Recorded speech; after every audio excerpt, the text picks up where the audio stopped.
Good day, mates. Neil Lost here, and welcome back to Asagao Academy.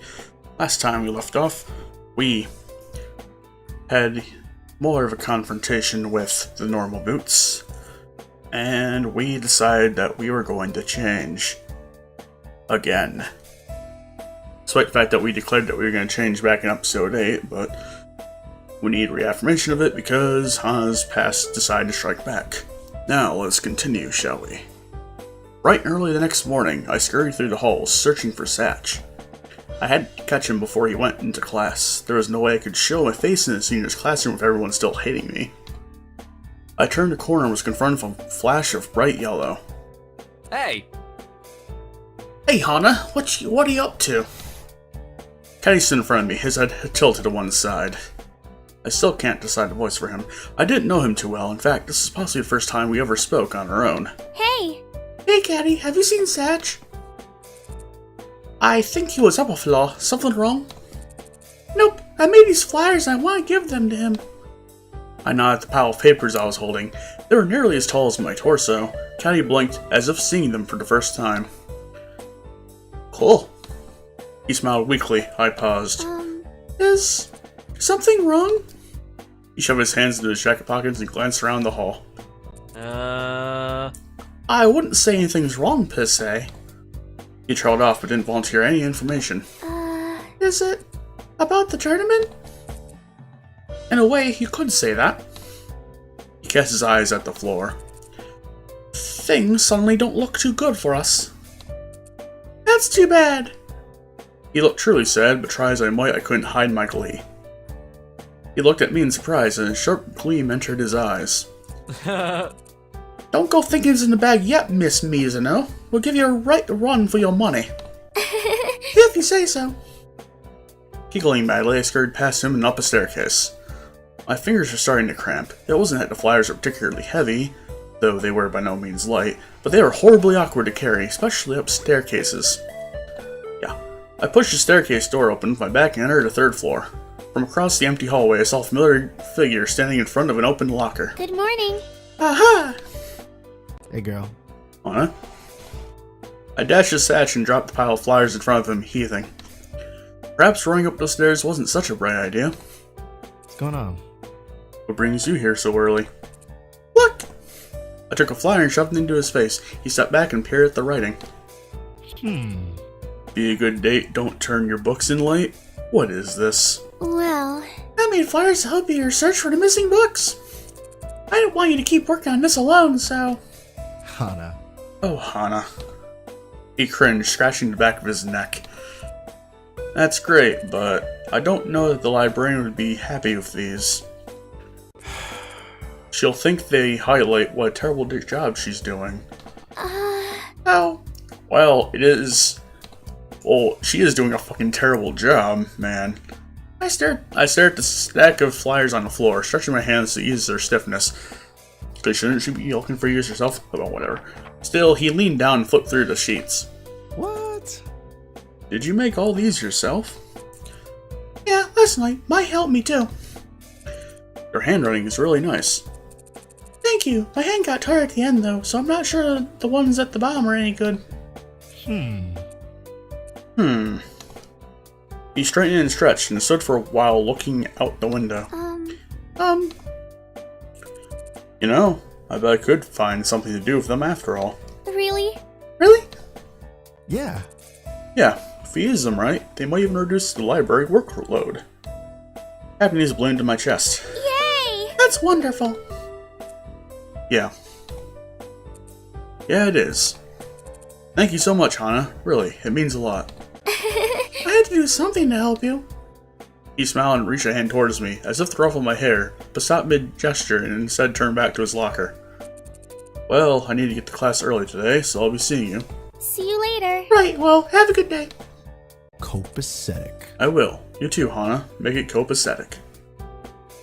Love that word. He took the stack of flyers and put them in his locker, then he left for a classroom further down the hall. As I watched the door close, I realized he hadn't been distant at all this time. With a heart lighter than it was in days, I skipped down the stairs and headed to my own class. Time to make up the homework I didn't do last night. It was only a few minutes before my exhaustion began to hit me. I did not handle lack of sleep well either. I quickly grew grumpy and irritable, and recognizing this from an all-nighter I pulled to write an essay a few weeks ago, gave me my space. Aside from that, class went just as I expected. The normal boots boys avoided my eyes the entire period, except the occasional vomit-inducing glance from Shane. He seemed to be taking the situation much more seriously than the rest of them, and I had no idea why. I never did anything to him, but for some reason he was never fond of me, or my hair. Pink-haired girls bend me backwards. Shut up, Shane. I was a little closer to John and PBG though. I expected at least polite contact with them, but it seemed difficult for them to even look at me. PBG especially seemed to be taking it hard. He was a kind soul. I didn't think he'd be able to continue isolating Mai and me if he didn't have the others to support him. As it was, anytime I accidentally crossed paths with him, he seemed to be fighting an internal battle. Flickers of emotion would pass across his face. Regret, sadness, disbelief. So of course he ended up turning around, heading back from whence he came. He'd been late to class several times. Shouldn't they know me better than this? Shouldn't they know I wouldn't do something like that to them? But what did we really have in common? A shared school, a tournament, possibility of a shared hobby? Friendship meant different things to different people. To me, they were still my friends, but I guess to them.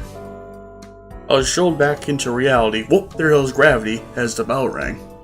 The chaotic shuffling and chatter of students filled the room in the rush to leave for lunch. PBG, John, and Shane left the room faster than I thought humanly possible. Any hopes I had to walk in lunch together vanished with them.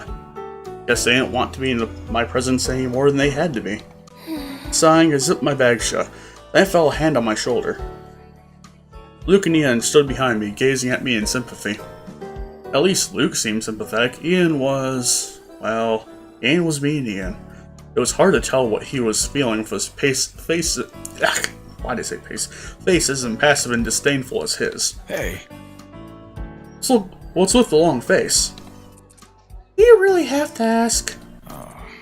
Nah, guess not. I showed my bag in the silence that followed. I wasn't sure whether there was a point to this conversation. I just wanted to leave. You know, you don't need to worry. I resisted the urge to roll my eyes. Don't I? The Normal Boots Club are great people. Great people who drop me at the first sign of trouble. Look, I believe you're innocent, and because of that, I know they'll recognize it too. Just give them time. I mean, they can't be at all be as smart as me. He grinned like a proud school kid. How do you know I'm innocent? Luke laughed. He turned to Ian, who grimaced. It's time to go. Oh yeah. Yes, sir. Luke followed Ian out of the room, whistling. I don't know who is the weirdo out of those two. I guess it doesn't matter, does it? They're both pretty hot. Is that all you think about? Bingo. Hey, I gotta have something to keep my spirits up in these dark times. And dark times call for drastic measures. I shook my head. Let's get going. Maybe we'll have lobster for lunch again. Yeah. I sure hope so. Lobster. I wish I could have it. It'd kill me. We just came out of Poppy Hollow when Mai stopped dead in her tracks. Oh shoot. Oh shoot. What's wrong? I forgot my lunch money. Would you mind waiting here? I'm gonna run back and get it. That's okay. I have more than enough for both of us. Really? Really? Is it okay if I mooch off you? Yeah. Sure. Sure. I jumped to my side, giving me a great big hug. Anna, you're the greatest. I promise I'll pay you back. You better. It wasn't like I could afford to be giving people handouts, especially not for Asagao's crazy expensive food. Especially if it's lobster. Come on, let's go. I'll tell you a secret in return. What's that? Once, I saw Jeff shoving hamsters with helmets on them into tiny little cannons. What? What? Mm-hmm. He was trying to shoot them off into space. I mean, creeps found out him in time and stopped them. I think he might have kept the hamsters too. Thank goodness. Maybe. I think I'd rather death my cannon and go home with creeps. You have a point there. Now you know why Jeff's called Space Hamster. Let's go to lunch while I still have my appetite. Deal. Deal. Let's Excuse me. Don't know what that voice was. Oh well. We waited in line for our food, conscious of several stares shooting in our direction. Ignore them. Look, we get strawberry shortcake today. Yeah, great. I hate being stared at. We gathered our food onto our trays and began a slow walk to the back of the cafeteria where our table is now located. I and Norwood's club sit in the middle of the cafeteria. We had to walk past them and everyone was watching.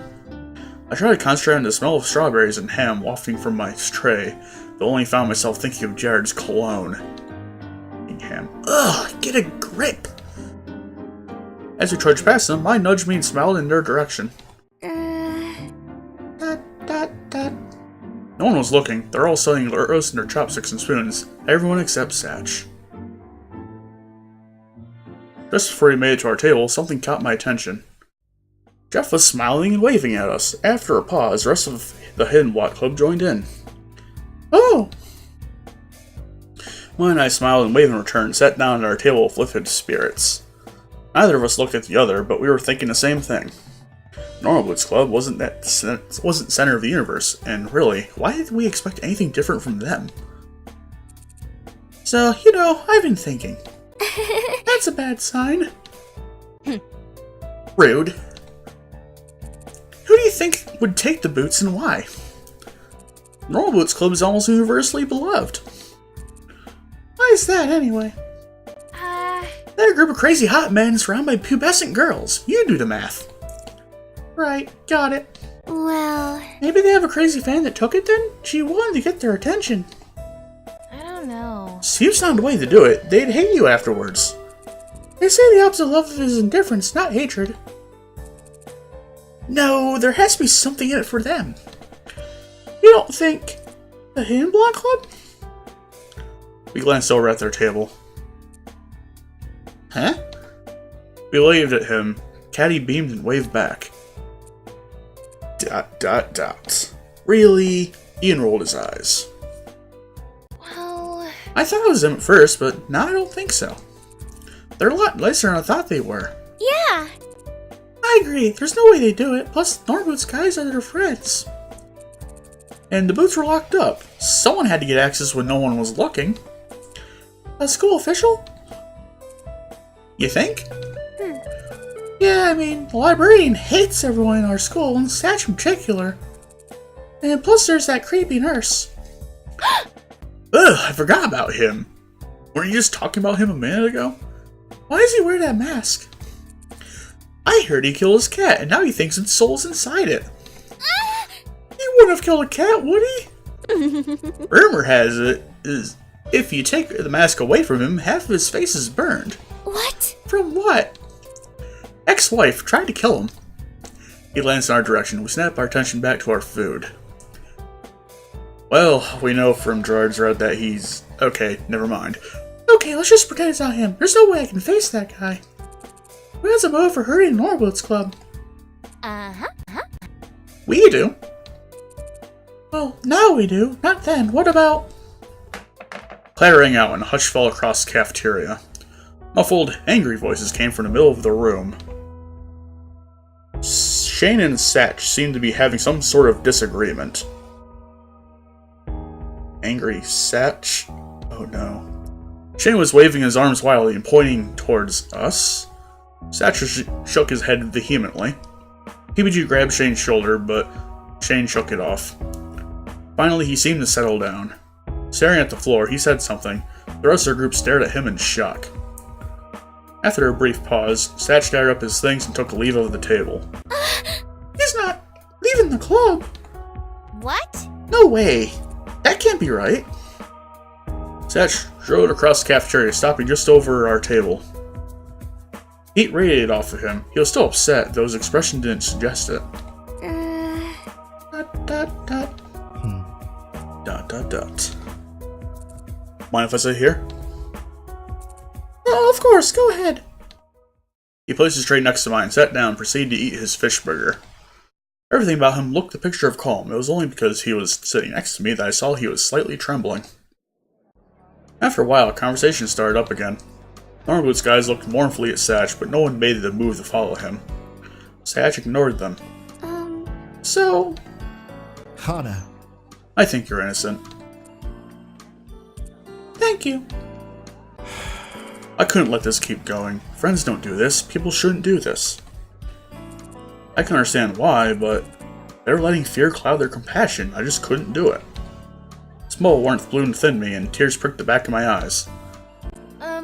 Do you think I'm innocent too? Satch turned to Mai, who looked at him uncertainly. Well, I trust Han's faith in you.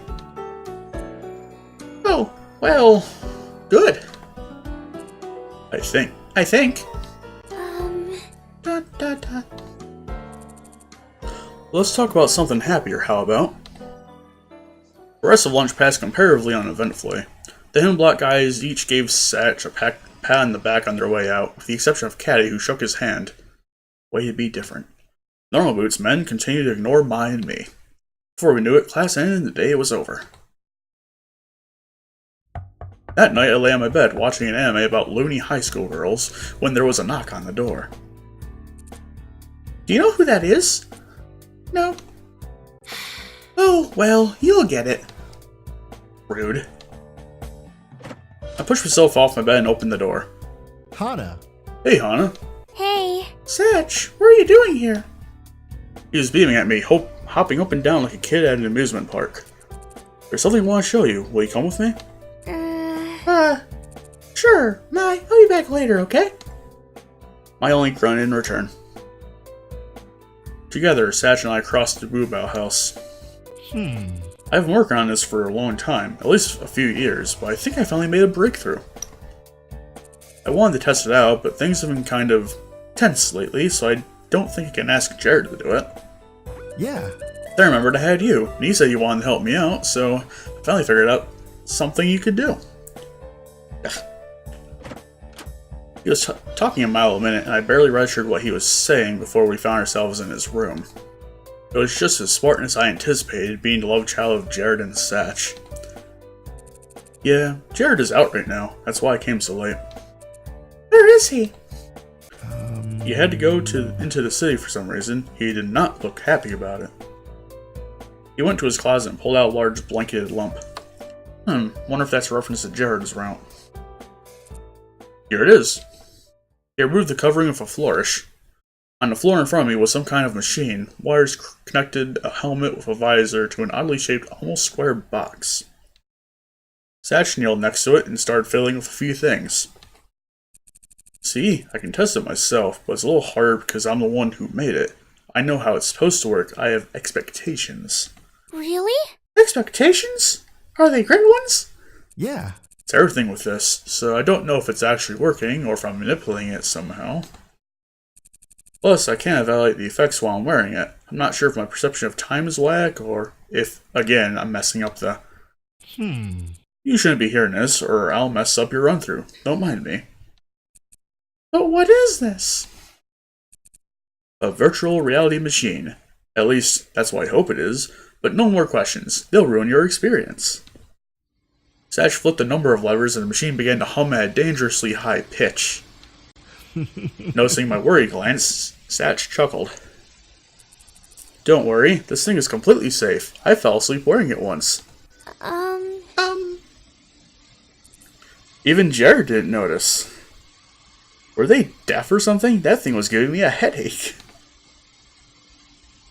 Finally, he finished whatever he was doing and held the helmet out to me. You really want me to do this? Well, Please, wouldn't you, Hana? He looked at me, eyes shining. It was the cutest thing I ever saw. I couldn't say no to those dimples. Fine, hand it over. Oh. Let's reveal this for a second. Yes. The helmet was surprisingly heavy. I took my glasses off and set them down. I wondered whether my neck would be okay wearing it for so long, but when I slid over my head, the cables fell across my back and eased the weight somewhat. I couldn't see anything inside the helmet, not even Satch's room. Sweat started to build on the felt lining. copacetic. Okay, I'm going to turn it on now, alright? If you say so. In his excitement, Satch couldn't seem to tell that I was at all apprehensive. I heard a snap, then the wires on my back started to vibrate. I don't imagine that being very comfy. A burst of light blew through the helmet. Ow. I felt horribly dizzy, as if I was being rolled down a hill in a barrel. I don't feel so good. Hang on, it's almost... Satch's voice was fading away, as if he were jogging down a long tunnel. Satch? The dizzying sensation stopped. Yeah. Complete. His voice flowed towards me, a delay between the syllables as if they were bouncing off a mountainside. In fact, I was by a mountainside. And man, that's a gorgeous view. I shivered. Despite my lushness around me, it was cold here. Something tickled my legs, and I looked down to see long shafts of grass grazing my ankles. You've got to be kidding me! This is a game? I heard a voice in the distance. Was it Satch? It was drowned out by the wind. Suddenly, the dizziness returned. I felt myself being sucked down into something and shut my eyes tight. Hopefully it isn't the rabbit hole. When the sensation stopped, I opened them. I was in a completely white room. To my right, there was a brown table. 2 cakes sat on top of it. A white one, which I somehow knew to be vanilla topped with whipped cream, and a chocolate one with oozing fudge on the inside. I was overwhelmed with the desire to take one. But which? Oh, right. Well... Alright, so I'm thinking... I'm of the impression that Hana is more of the vanilla type. So I think I'm going to go with the vanilla. The cakes disappeared, and in their places appeared a chrysanthemum, a chrysanthemum, and a cocoon. Both were dripping with dew, but the chrysanthemum, had been plucked, and the cocoon hung on a small potted tree. Another choice? Huh. Well, chrysanthemum is... I'm thinking that's like a chrysalis or something. Or at least what I think would be a chrysalis and a cocoon. I'd like to think that because we're doing this at night and all that good stuff... I think I'll go with the cocoon. Why not? I get one of those moths and whatnot. Rather than grabbing a cocoon, I tried to grab the bowl the plant was hanging on. As soon as I touched it, however, it collapsed into a white ball and shot off across the room.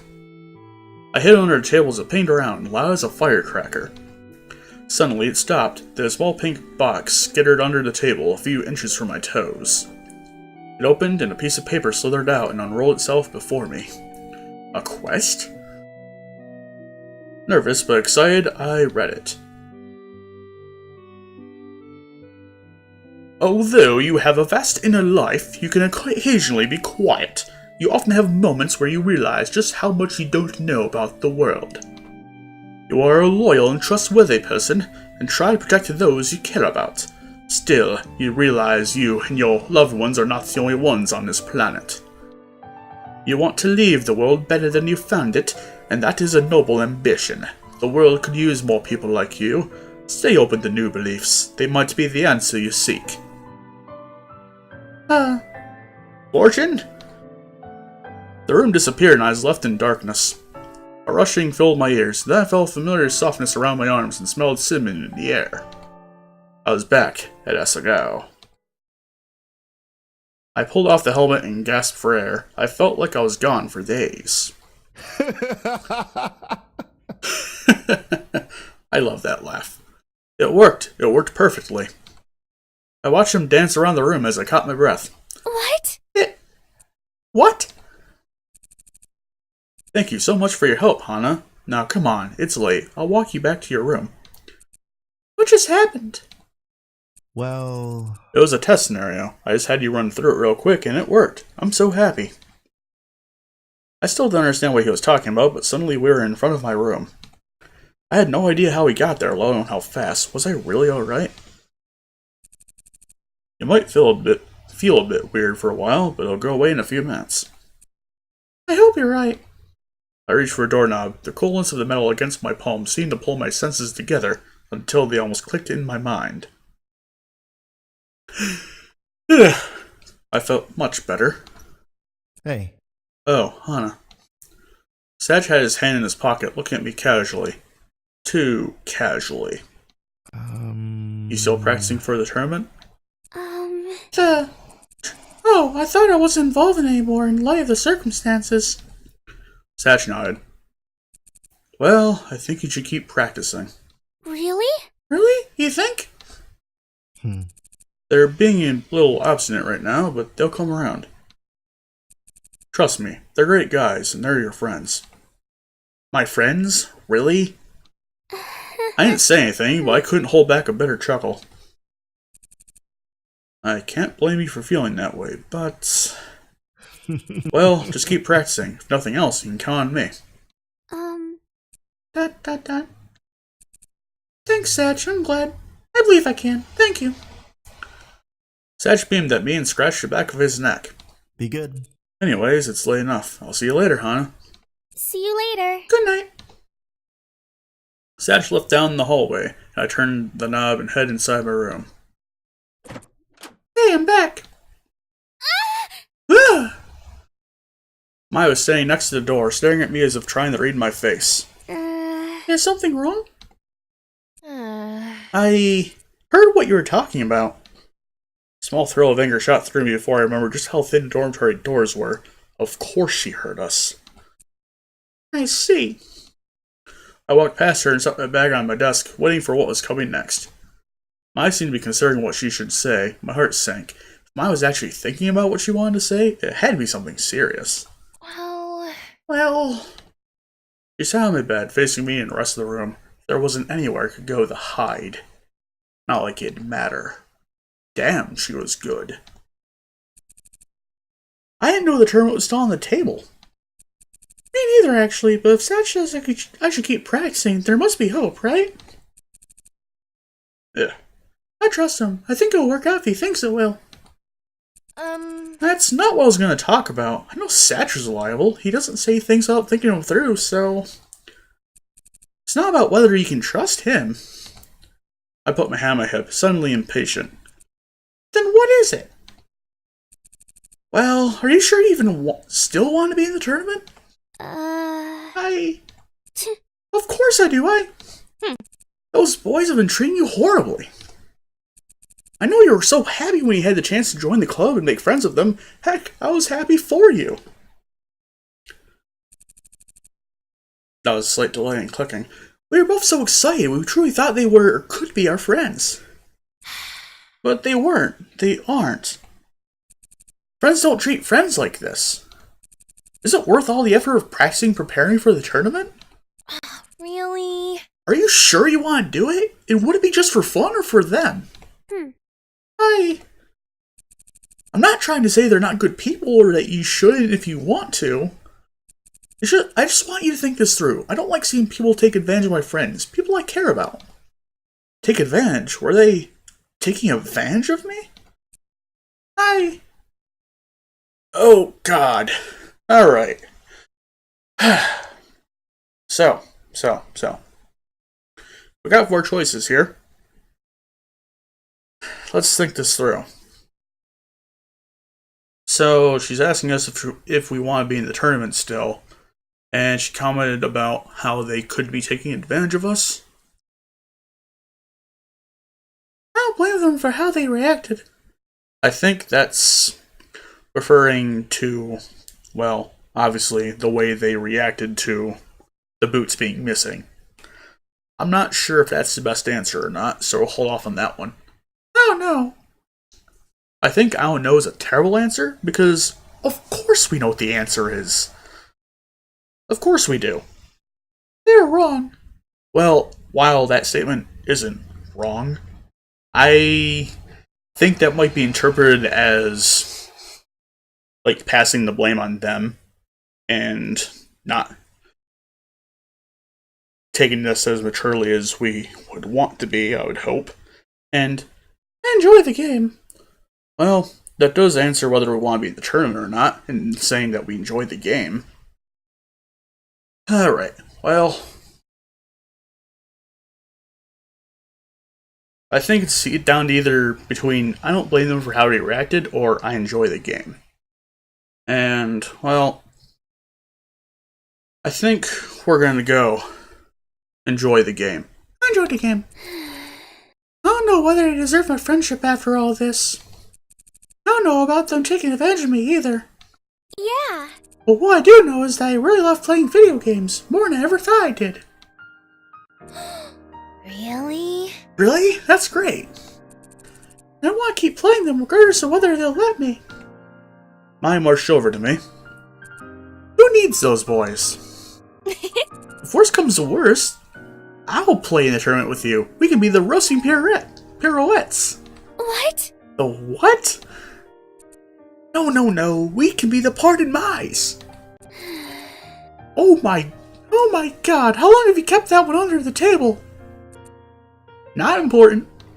Mm-hmm. Together, we'll take over the world. We'll own that tournament. We'll kick some ass. I smiled, procuring tears in my eyes. Thanks, Mai. You're my best friend, Hana. Anything from a best friend. Yeah! Now let's get cracking. I showed Mai where to download the game I was playing on her phone. Technically, if we really competed together, she wouldn't be playing the same game that I was. It was fun to play against her nonetheless. I'm gonna get your pink-haired little butt. You just try.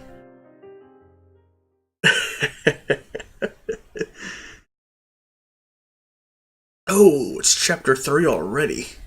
Dang. Alright, well, I think we've gone on for long enough. If you like this, be sure to like, comment, and subscribe, and we will continue off here next time. Bye-bye.